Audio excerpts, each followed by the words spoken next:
ஒரு பெரிய செல்வந்தர் போட்டி வச்சாராம். ஒரு நீச்சல் குளம், அதில் யார் வேணாலும் குதித்து அந்த பக்கம் போய் கரையிடலாம். அந்த நீச்சல் குளத்தில் விஷப்பாம்புலாம் கிடக்கு. யார் துணிஞ்சி அந்த விஷப்பாம்பு இருக்கிற குளத்தில் குதித்து அந்த பக்கம் போய் கரையேறானோ அவனுக்கு ஒரு 100 ஏக்கர் நிலம் கொடுப்பேன். அது வேண்டான்னா ஒரு 1000 ஆடு கொடுப்பேன். அதுவும் வேண்டான்னா என் பொண்ணை கொடுப்பேன் அப்படின்னு போட்டி வச்சார். இப்போ அந்த ஊரில் இருக்கிற இளைஞர்கள்லாம் வந்து பார்க்குறாங்க அந்த குளத்தில் குதிக்கணும்னு. ஆனால் குளத்தில் வெறும் விஷப்பாம்புலாம் கிடக்கு. யாருமே குதிக்கிறதுக்கு தைரியம் வரல. திடீர்னு ஒருத்தன் துணிஞ்சு குதிச்சான். படபடன்னு அடிச்சுட்டு போய் அந்த பக்கம் கரையிட்டான். பரவாயில்லையே, ஒரு ஆள் வந்துட்டான்னு சொல்லி அவனை அந்த இளைஞனை போய் பிடிச்சிட்டு வந்தாங்க. அந்த பெரியவர் கேட்டார், உனக்கு என்ன 100 ஏக்கர் நிலம் கொடுக்கவா சொல்கிறப்படி? அப்படின்னா வேண்டாம் சார்ன்றான். ஓஹோ, அப்படின்னா ஒரு 1000 ஆடு வேணுமா உனக்கு? அப்படின்னா அதுவும் வேண்டாம் சார். ஓ, அப்படின்னா என் பொண்ணு வேணுமா? அப்படின்னா அதுவும் வேண்டாம் சாருங்கிறான்.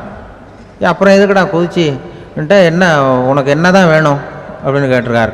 என்னை எவன் பிடிச்சி தள்ளி விட்டவன்னு தெரியணும்.